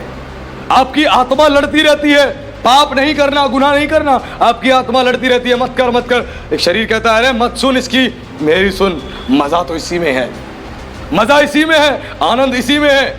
मत देख किसी को, मत सोच किसी के बारे में, तू छोड़, कुछ नहीं होगा। प्रभु सब जानता है, प्रभु माफ कर देगा, वो माफ करने वाला है। जो माफ करने वाला है वो दंड देने वाला भी है। पिछले दिनों मैंने बताया था आपको प्रभु की एक दासी के बारे में, जो बेनिन की पास्टर थी, कैथरीन कुलमैन। उसने कितना बड़ा अपराध किया था। शादीशुदा एक पासवान का, एक पास्टर का घर तोड़वा दिया उसने, और तोड़वा के उसका डिवोर्स करवा दिया, और उससे विवाह कर लिया, यह सोच के कि हम दोनों प्रभु की मिलकर अद्भुत सेवा करेंगे। क्योंकि वो प्रभु का दास भी बड़ा नामी था, और ये भी, इनका भी बहुत नाम था, और दोनों बहुत अभिषिक्त थे। यह सोच के उसका घर तोड़वा दिया, उसकी पत्नी से अलग करवा दिया, उसके 2 बच्चों से अलग करवा दिया, और इतना बड़ा गुनाह किया उसने। और उसके बाद क्या हुआ, परमेश्वर पवित्र आत्मा उसके जीवन से बहुत भयानक रीति से नाराज हुआ, बहुत भयानक रीति से नाराज हुआ। जिस कैथरीन कुलमैन का इतना नाम था, इतनी प्रसिद्धि थी, इतना प्रभु इस्तेमाल कर रहा था, अब प्रभु ने उसको इस्तेमाल करना बंद कर दिया। जहां जाती सभा में उसका पति ही सेवा कर रहा होता, वो बैठी रहती, वो बैठे बैठे रोने लग गई स्टेज पे, वो रोने लग गई, वो पागलों वाली हरकतें कर रही थी। और बेनिहीन बताते हैं वो पागलों वाली हरकतें करती थी, अजीब अजीब सी हरकतें करती थी। क्योंकि अभिषेक के कारण मनुष्य पागल भी हो जाता है। जिस अभिषेक को प्रभु ने दिया, वो अभिषेक जो मिला है, अगर उसे प्रोटेक्ट नहीं करोगे, सही से इस्तेमाल नहीं करोगे, इस अभिषेक के कारण आप पागल भी हो जाओगे, आपकी मानसिक दशा भी खराब हो जाएगी। इस अभिषेक को हल्के में मत लेना, आपकी मानसिक दशा भी खराब हो जाएगी, आपकी आत्मिक दशा भी खराब हो जाएगी। और उसकी ऐसी ही हो गई थी, ऐसी हो गई। उसके बाद उसको जब एहसास हुआ कि उसने कितनी बड़ी गलती करी है, अपने पति से अलग होके वापस चली गई उसी जगह पे जहां पे वो पहले रहा करती थी और सेवा करती थी। और उसके बाद जाके कई सालों तक उसने पश्चाताप किया, कई सालों तक पश्चाताप किया, क्योंकि उसने एक बसा बसाया घर परिवार तोड़ के अलग कर दिया। और कई सालों तक पश्चाताप किया उसने, नाक रगड़ी प्रभु के आगे और माफी मांगी, बहुत उपवास किए, बहुत प्रार्थना करी। उसके बाद जाके प्रभु ने कई सालों बाद उसे माफ किया। जिनको लगता है हम गुनाह करें और एक बार में हमें माफी मिल जाएगी, इस गलत फहमी में मत रहना। वो उसका निर्णय है कब माफ करना है, कब माफ करना है। और कई सालों तक वो माफी मांगती रही। और उसके बाद कई सालों बाद प्रभु ने उसको जब माफ किया, वो फिर से कैथरीन कुलमैन को परमेश्वर ने एक आदर का पात्र बनाया और अपनी दासी को माफ करके अद्भुत रीति से पूरे विश्व में इस्तेमाल किया। हालेलुया। इसीलिए मनुष्य का पाप करने से पहले सचेत हो जाएं, क्योंकि साफ लिखा है हर एक मनुष्य अपनी अभिलाषाओं में खिंचकर और फंसकर पाप में पड़ता है। और उसके बाद वो पाप क्या होता है, गर्भवती होता है, गर्भवती होता है। उसके बाद मृत्यु को जन्म देता है। यानी पाप के कारण मनुष्य की मृत्यु होती है, आत्मिक मृत्यु भी होती है और शारीरिक मृत्यु भी होती है। इसीलिए पाप से खुद को बचा के रखें और परमेश्वर का वचन आपको संभालता है ताकि आप पाप से बचे रहें। इस बात को हमेशा ध्यान रखें। इसलिए पौलुस ने बड़ी ही अद्भुत बात बोली, उसके लिए खोली गई रोमियो की पत्री अध्याय 7 पद 17, क्योंकि पौलुस की भी सेम यही दशा थी जो आज के मसीहों की, आज के क्रिश्चियंस की दशा है। रोमियो की पत्री उसके अध्याय 7 उसके पद 17 को पढ़े, क्या लिखा है? तो ऐसी दशा में उसका करने वाला मैं नहीं वरन पाप है जो मुझ में बसा हुआ है। एक बार दोबारा पढ़े। तो ऐसी दशा में उसका करने वाला मैं नहीं वरन पाप है जो मुझ में बसा हुआ है। हालेलुया। हालेलुया। पौलुस की भी सेम यही हालत थी, और हर एक मसीह, हर एक विश्वासी के जीवन में वो समय आता है जब वो परेशान हो जाता है, वो डिस्टर्ब हो जाता है, मैं क्या करूं, उसको समझ नहीं आता मैं कैसे अपनी गंदी आदतों से बाहर निकलूं। क्योंकि आप बहुत सारे काम करना चाहते हैं, आप प्रार्थना करना चाहते हैं लेकिन नहीं कर पाते, बाइबल पढ़ना चाहते हैं नहीं पढ़ पाते, आप उपवास रखना चाहते हैं लेकिन नहीं रख पाते, आप परेशान हो जाते हैं, मल्टीपल टाइम आप परेशान हो जाते हैं, उसमें क्या करें क्या करें आप सोचते हैं। पौलुस बता रहा है पाप है जो मुझ में बसा हुआ है। जब किसी इंसान में पाप बसा होता है वो करता है ऐसा, और ये पाप को बाइबल में शैतान बताया गया है। जब शैतान तुम्हारे अंदर बसा होगा वो करवाएगा ही करवाएगा। पौलुस जानता था, उसके मस्तिष्क में यहाँ पर कंट्रोल लिया गया है, उसके माइंड को होल्ड किया गया है और पूरी तौर से परेशान है, डिस्टर्ब है। इसीलिए वो क्या कहता है आगे कि मुझे इस पाप की देह से कौन छुड़ाएगा। यह बैटल ग्राउंड है जहां पर युद्ध लड़ना है। आज मसीह लोग इस बात को नहीं समझते हैं, हल्के में लेते हैं, इग्नोर कर देते हैं, कोई बात नहीं। इग्नोर किया वो तुम्हें यहां से मारेगा, यहां से तुम्हारी बीवी के लिए गंदे विचार यहां से डालेगा, तुम्हारे बच्चों के लिए गंदे विचार यहां से डालेगा, दूसरे की बीवी के लिए, दूसरे के लोगों के लिए, कलीसिया के लिए, पासवानों के लिए, समाज के लिए यही गंदे विचार डालेगा और तुम्हें यहां से मारेगा। दिमाग से मारता है वो, ध्यान रखना। इसलिए पौलुस ने कहा उसका करने वाला मैं नहीं, मुझ में बसा हुआ पाप है। और उसके 18, 19, 20 को भी पढ़े एक बार। क्योंकि मैं जानता हूँ कि मुझ में अर्थात मेरे शरीर में कोई अच्छी वस्तु वास नहीं करती। इच्छा तो मुझ में है परंतु भले काम मुझसे बन नहीं पड़ते। क्योंकि जिस अच्छे काम की मैं इच्छा करता हूँ वह तो नहीं करता, परंतु जिस बुराई की इच्छा नहीं करता वही किया करता हूँ। अतः यदि मैं वही करता हूँ जिसकी इच्छा नहीं करता तो उसका करने वाला मैं न रहा परंतु पाप जो मुझ में बसा हुआ है। हालेलुया। पौलुस ने उस बात के बारे में बताया एक सिन नेचर, जो आज सिन नेचर इंसानों के अंदर है, वो कहां से आया? ये सिन नेचर आदम और हवा से मिला है। ये पापी स्वभाव जो है ये आदम और हवा से मिला है, और ये सिन नेचर मनुष्य में फैल गया है पूरी तौर से। इसीलिए यहां पर क्या कहता है पौलुस? कहता है क्योंकि मैं जानता हूं कि मुझ में अर्थात मेरे शरीर में कोई अच्छी वस्तु वास नहीं करती। इच्छा तो मुझ में है परंतु भले काम मुझसे बन नहीं पड़ते। आज बहुत सारी इच्छाएं मसीह के अंदर है। मैं आज से उपवास में बैठूंगा, मैं उपवास में बैठूंगी, मैं प्रार्थना करूंगी, मैं प्रार्थना करूंगा, मैं ज़्यादा गुस्सा किसी पे नहीं करूंगा, मैं गाली नहीं दूंगा। लेकिन वो चाहते तो है लेकिन कर नहीं पाते। आत्मा चाहती तो है लेकिन ये शरीर करने नहीं देता।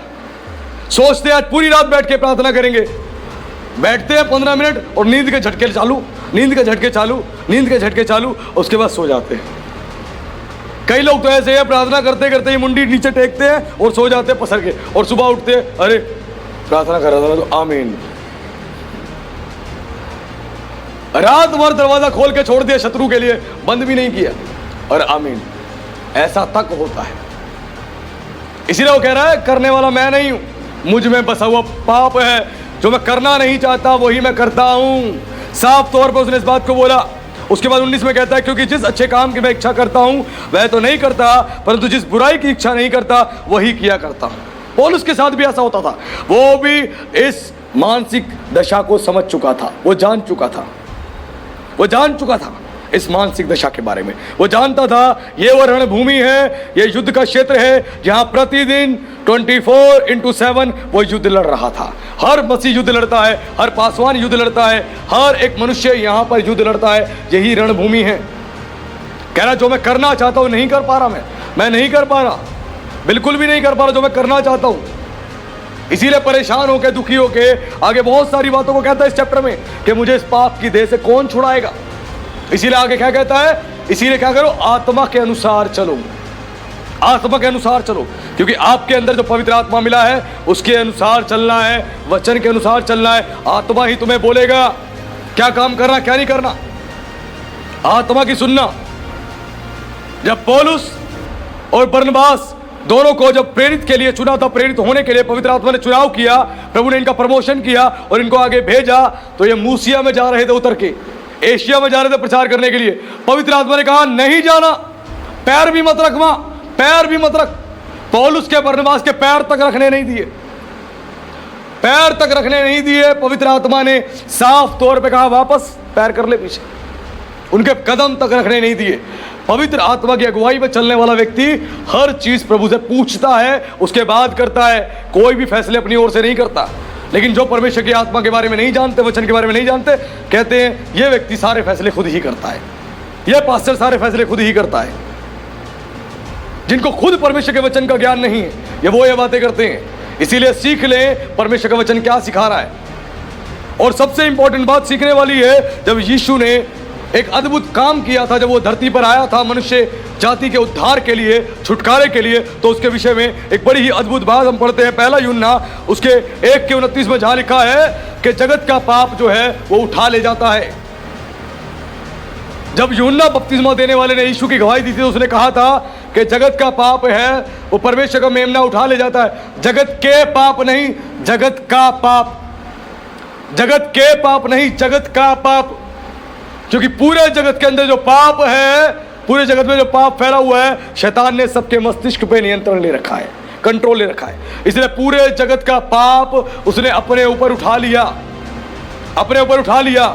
और हम मसीह के साथ मारे गए हैं, गाड़े गए हैं। जब हमने मसीह को ग्रहण किया, बपतिस्मा लिया, अब मसीह के साथ हम नए मनुष्य बन चुके हैं। इसलिए पौलुस कहता है मसीह में जो है वो नई सृष्टि है, पुरानी बातें बीत गई।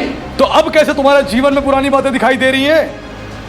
पुरानी बातें बीत गई हैं, अब तुम्हारे जीवन में पुरानी कोई भी बात दिखाई नहीं देनी चाहिए।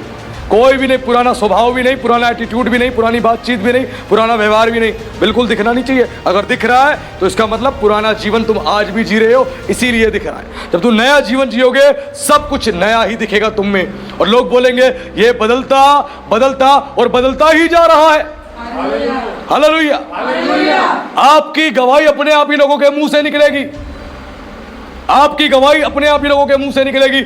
आपको चिल्लाने की जरूरत नहीं पड़ेगी कि मेरी गवाही सुनो, लोग खुद आपकी गवाही देंगे। यीशु को बोलना नहीं पड़ा, अपने विषय में अपनी गवाही देनी नहीं पड़ी, दुनिया ने उसकी गवाही दी, जमाने ने उसकी गवाही दी, पूरे इजराइल ने उसकी गवाही दी, और आज पूरी दुनिया और पूरा विश्व उसकी गवाही दे रहा है। हालेलुया। आज सीख ले इस चीज को।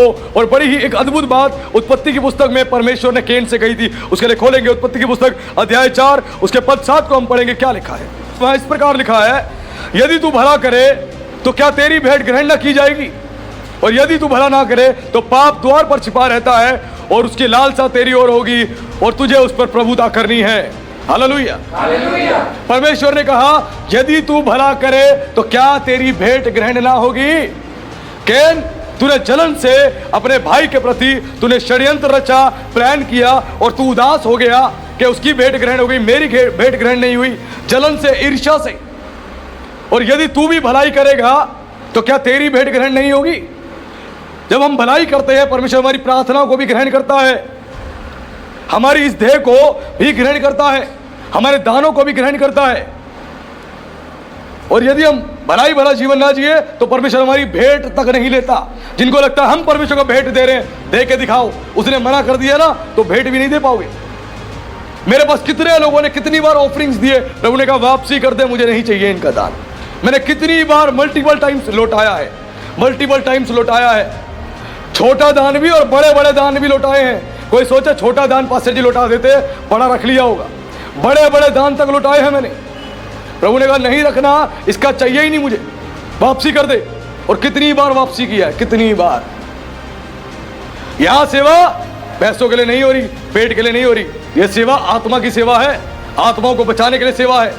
जब तक भलाई नहीं करोगे, परमेश्वर तुम्हारी भेंट भी ग्रहण नहीं करेगा। चाहे जितनी मर्जी बार दे लो, वो वापसी करवा देगा। फिर बोलोगे हम क्या करें।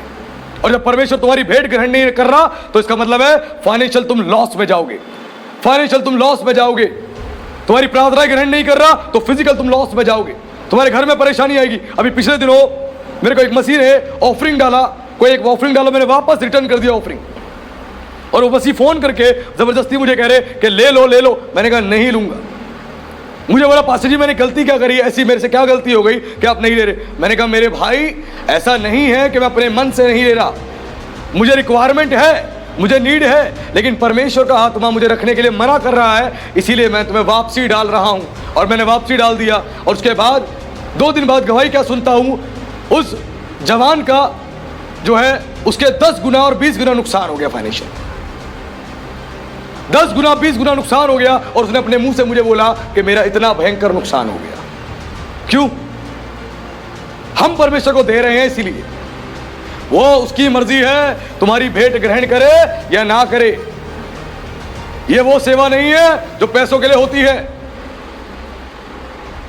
ये सेवा आत्मा की सेवा है, और आत्मा के द्वारा ही जो परमेश्वर कहता है वही काम होता है, और दूसरा काम नहीं होता। इंसान पैसों में ही बेईमान हो जाता है, और परमेश्वर ने पैसों को भी कह दिया वापसी कर दे। और उसके बाद 10 गुना 20 गुना 30 गुना तक नुकसान हुए। क्या फायदा उस चीज का कि हम ये सोचें कि हम परमेश्वर को दे रहे हैं, हम कुछ नहीं दे रहे। दाऊद कहता है सब कुछ तो हमने उसी के हाथ से पाया है और उसी को लौटा के दे रहे हैं। उसने इतना दिया है और हम इतना सा दे रहे हैं, और हम कहते हैं हमने अपने बलबूते पे पाया है, हम क्यों दें? और हम दे रहे हैं तो हम दे रहे हैं।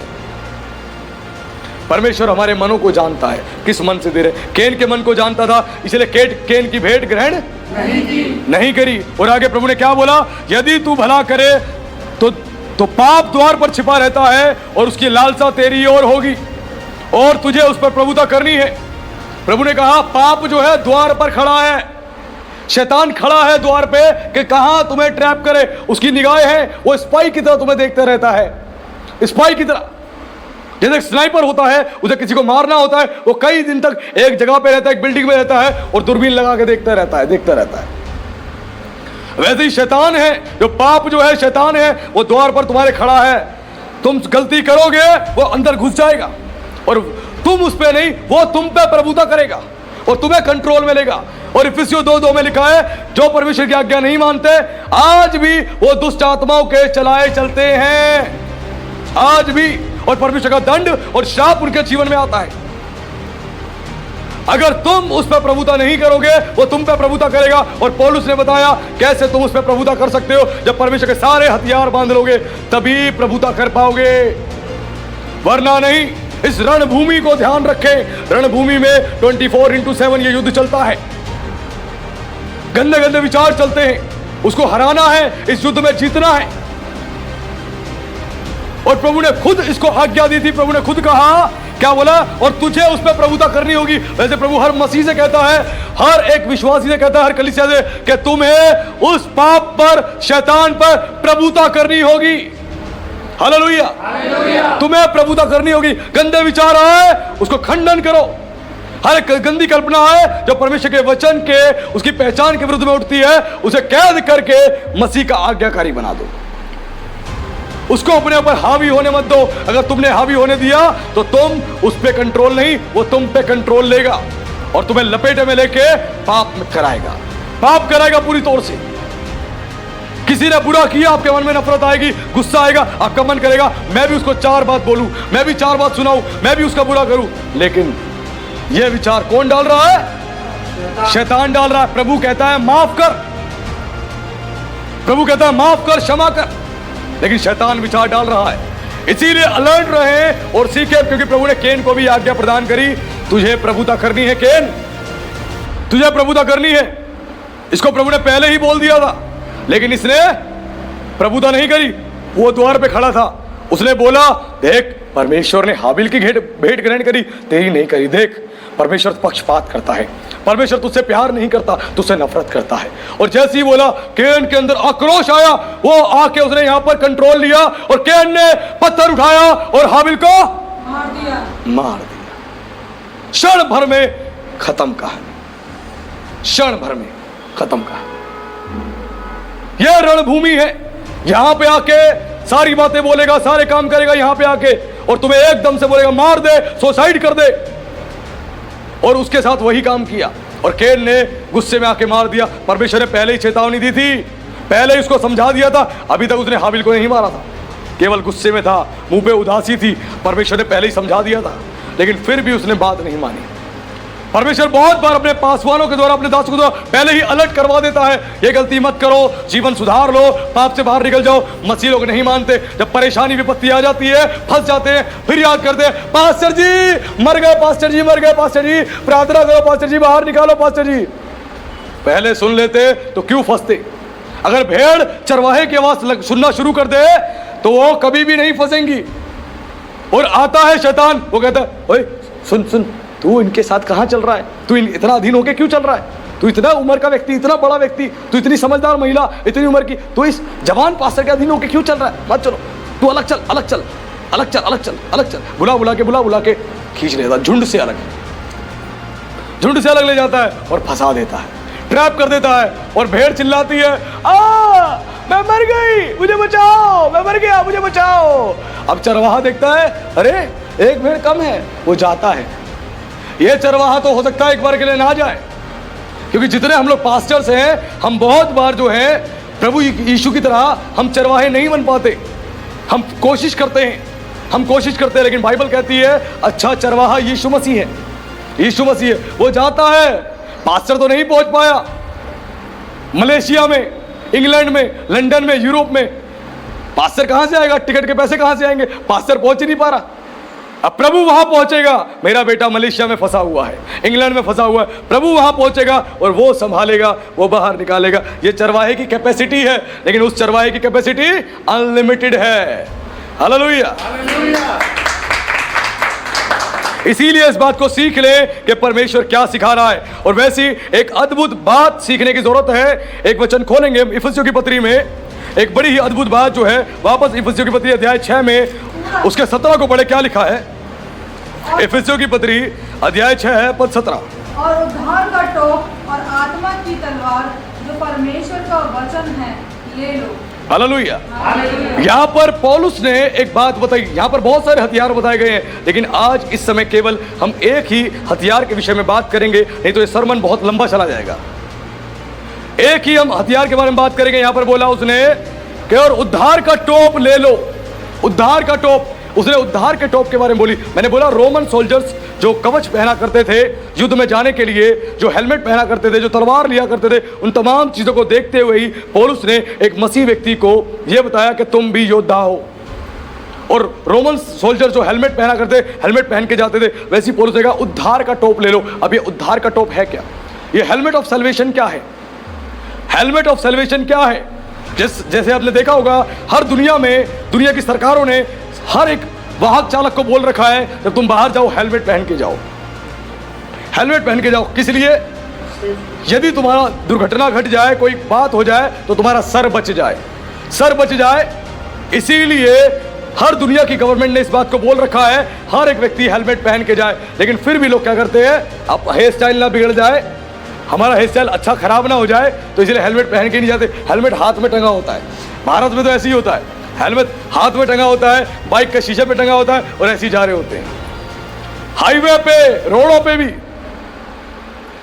वो हेलमेट हर एक उस यात्री की सुरक्षा है, उस वाहन चालक की सुरक्षा है, लेकिन फिर भी हेलमेट नहीं पहनते, हेलमेट नहीं पहनते। लेकिन यहां पर पौलुस ने साफ बोला कि उद्धार का टोप पहन लो, उद्धार का टोप पहन लो। और जो रोमन सोल्जर्स होते थे, उनके सर पे जो हेलमेट होता था, युद्ध में जाते थे लड़ने के लिए, वो हेलमेट होता था। उस हेलमेट जो होता था नेक तक, गर्दन तक होता था, यहां तक होता था। अगर यहाँ शत्रु पीछे से भी वार करेगा तो गर्दन बच जाएगी। वो गर्दन तक वो टॉप होता था और केवल आंखें दिखाई देती थी, नाक कवर होती थी, कान कवर होता था, सर कवर होता था, मुंह भी कवर होता था, गर्दन भी कवर होती थी। वो हेलमेट ऐसा होता था।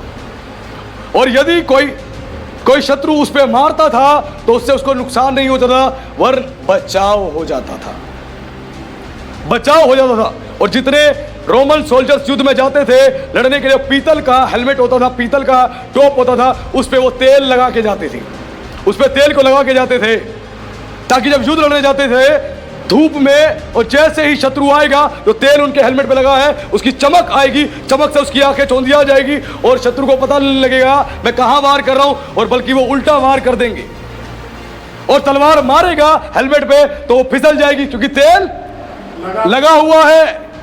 उद्धार का टोप पहन के रखोगे। उद्धार का टोप है परमेश्वर पर आशा, कि यीशु मसीह हमारा प्रभु है, उसने हमारे लिए बलिदान दिया है और हमें वो स्वर्ग लेके जाएगा और वो हमें कभी नहीं छोड़ेगा। वो हमारा प्रभु है। ये उद्धार का टॉप है। ये आशा आपके पास होनी चाहिए। जब ये आशा आपके पास होगी तो कोई भी शत्रु की तलवार तुम्हारी हानि नहीं कर पाएगी। हालेलुया। इसलिए पौलुस ने कहा उद्धार का टॉप पहनकर चलो। तुम परेशान रहते हो, हमारा भला कैसे होगा, हमारी परिस्थिति भली कैसे होगी, हमारी कंडीशन ठीक कैसे होगी। वो कह रहा है उद्धार का टॉप पहन, तुझे चिंता नहीं होगी, क्योंकि परमेश्वर का वचन तेरे पास है जो कहता है अपनी सारी चिंता परमेश्वर पर डाल दे, क्योंकि उसको तेरा ध्यान है। परमेश्वर को आपका ध्यान है, वो आपकी चिंता करता है, आपकी सारी रिक्वायरमेंट फुलफिल करेगा। वचन पर विश्वास करना है और ये उद्धार का टॉप पहनना है, ताकि शत्रु की हर एक एक्शन से, उसकी हर एक प्लानिंग से, हर एक युक्ति से तुम्हें बचा कर रखे। नहीं तो तलवार पड़ेगी और गर्दन उड़ जाएगी, एक्सीडेंट होगा, भेजे में लगी चोट, ऑन द स्पॉट डेथ हो जाएगी। कितने ऐसे एक्सीडेंट में अगर मौतें होती है, उसके पीछे अगर आंकलन निकाला गया है, एक सर्वे किया गया है, 90% जो डेथ होती है वो बिना हेलमेट के होती है। ऑन द स्पॉट डेथ हो जाती है बिना हेलमेट के। एक्सीडेंट हुआ, सर के ऊपर गाड़ी चढ़ गई, सर के बल वो गिरे, सर टकरा गया डिवाइडर से और सर फट गया, ब्रेन फट गया और ऑन द स्पॉट डेथ हो गई। उसी बात को पौलुस ने बोला रोमन सोल्जर्स को देखते हुए, सर पे उद्धार का टोप पहन लो और पवित्र आत्मा का तेल लगा लो। शत्रु तलवार मारेगा, फिसल जाएगी, वो मारेगा, फिसल जाएगी, गंदे थॉट से डालेगा, लगातार डालेगा, लेकिन वो फिसल जाएंगे। और यीशु ने कहा अपना क्रूस उठाकर मेरे पीछे हो लो। और पौलुस ने बोला कि अपने शरीर को, अपनी सारी अभिलाषाओं को क्रूस पे टांग दो। अब ये क्या है? ये क्या है जो पौलुस कह रहा था, यीशु मसीह कह रहा था? क्रूसिफाइड द फ्लेश, यानी शरीर को चढ़ा दो। उनके कहने का साफ तौर पे मतलब था कि पाप को छोड़ दे। क्रूस उठाने का मतलब है पाप को छोड़ दे। क्रूस उठा के पीछे चलने का मतलब है पाप को छोड़ दे। यदि तुम पाप को छोड़ते हो तो तुम यीशु के चेले हो। यीशु ने कहा जो क्रूस उठा के मेरे पीछे चलेगा वही मेरा चेला है, वही मेरा बेटा है, वही मेरी बेटी है। अगर तुम क्रूस उठा के प्रभु के पीछे नहीं चलते, तुम पाप करते रहते हो, तो इसका मतलब है तुम यीशु के चेले नहीं हो। इसीलिए पौलुस ने कहा कि अपनी शारीरिक अभिलाषाओं को क्रूस पे चढ़ा दो, क्रूस पे चढ़ा दो, यानी पाप को चढ़ा दो। पाप नहीं करने हैं, ये विचार बना लो। और पवित्र आत्मा तुम्हें दिया गया है तुम्हारी सहायता के लिए, तुम्हारी मदद के लिए। और आज आपने परमेश्वर के वचन से शैतान की सारी युक्तियों के बारे में जाना और शैतान कहां पर आत्मिक युद्ध लड़ता है, कहां पर यह स्पिरिचुअल वॉरफेयर होता है। आज आपको पता लगा ये वो रणभूमि है, ये रणभूमि है। अगर मजबूत नहीं बने, यानी मानसिक तौर से, आत्मिक तौर से मजबूत होना पड़ेगा। और ये वचन, प्रार्थना, उपवास और संगति ही आपको मजबूत बनाएगी। और नहीं रहोगे तो परेशान हो जाओगे। तो आज से अपने जीवन को तैयार करें और प्रभु के वचन के अनुसार चले और शैतान को प्रतिदिन हराए, ना कि उससे हारे, प्रतिदिन उसको हराने वाले बन जाए, ताकि परमेश्वर आपको जयवंत जीवन प्रदान करे और आप स्वर्ग जाने वाले व्यक्ति बने। तो प्रभु का धन्यवाद। प्रभु आप सबको आशीष दे। सभी को जय मसीह। आइए हम लोग आंखें बंद करेंगे, सर को झुकाएंगे, एक छोटी सी प्रार्थना करेंगे। हे प्रभु यीशु मसीह, हम आपका विशेष धन्यवाद करते हैं पिता, आज के इस अद्भुत संदेश के लिए, इस संदेश के प्रभु प्रचार के लिए। आज आपके बच्चों ने मेरे परमेश्वर आपके वचन को सुना प्रभु जी, और उन्होंने जाना ये आत्मिक युद्ध कहाँ पे लड़ा जाता है, ये कहाँ पर आत्मिक युद्ध लड़ा जाता है, ये रणभूमि कहाँ है। वो प्रभु हमारा मस्तिष्क है राजा, जहाँ पे प्रतिदिन 24 घंटे 24x7 ये युद्ध चलता रहता है और हमें लड़ना होता है और हराना होता है। और जिसके लिए पवित्र आत्मा हमारी मदद करता है और पवित्र आत्मा इस युद्ध में हमें जयवंत बनाता है। मेरे परमेश्वर, आज कितने ऐसे बच्चे हैं आपके प्रभु इस युद्ध में प्रतिदिन हार जाते हैं, प्रतिदिन हार जाते हैं राजा। मेरे परमेश्वर, मैं प्रार्थना करता हूं उनके लिए, आज का वचन का प्रचार उनके जीवन में सामर्थ्य रूप से कार्य करे प्रभु, और वो आपकी आत्मा से, आपके सामर्थ्य से भरे जाए और आपकी शक्ति में बलवंत बने, ताकि प्रभु वो शत्रु को प्रतिदिन हराने पाए, ना कि हारने पाए। राजा उनकी मदद करें, उनकी सहायता करें। हे पवित्र आत्मा, उन्हें स्पर्श करें, उन्हें बल, ताकत और शक्ति दे, बुद्धि और ज्ञान दे, ताकि मेरे प्रभु आपकी अद्भुत महिमा उनके जीवन में होने पाए। आपका धन्यवाद यीशु, आपका धन्यवाद। आप छू रहे हैं, आप स्पर्श कर रहे हैं, आप ब्लेस कर रहे हैं मेरे प्रभु, आपका धन्यवाद। बहुत सारे हृदय परिवर्तन हुए हैं, आज बहुत सारे लोगों की आत्मिक आंखें खुली हैं। आपका मैं धन्यवाद करता हूँ यीशु, आपका धन्यवाद मेरे परमेश्वर, अपने बच्चों को आशीष देने के लिए, उन्हें ब्लेस करने के लिए, उन्हें प्रभु जी फिर से आत्मिक बल देने के लिए आपका विशेष धन्यवाद, आपका विशेष धन्यवाद प्रभु जी। आपकी महिमा के लिए मैं एक बार फिर से सभी को आपके लहू में, आपके सामर्थी हाथों में सौंपता हूं और इस प्रार्थना को यीशु मसीह के नाम से मांगता हूं, आमीन।